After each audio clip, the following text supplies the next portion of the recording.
This video is similar to the last video where I cover some of the keyboard shortcuts to make your productivity on Visual Studio Code a lot better. To search for a string in your entire directory, press Ctrl, Shift and F and start typing. Often when you're working with large projects, you might accidentally close a tab. To reopen the last closed tab or file, press Ctrl, Shift and T. The next step is for someone who commits a lot of typos.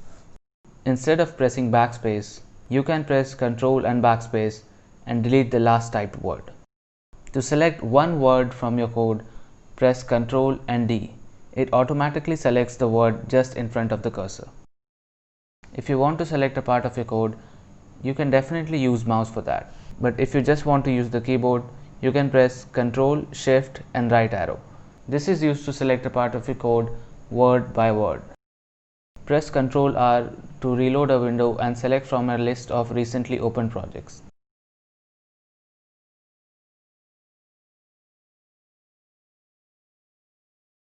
There are times when you want to type once but have the change reflect on multiple lines. To do that, you can duplicate your cursor. Press Ctrl Alt up or down to duplicate cursor up or down. Thank you so much for watching this video and for the immense support on the last video. Let's see how many likes can we get on this video. If you want me to make more of these, let me know in the comments. That's it. Stay safe and I'll see you in the next one.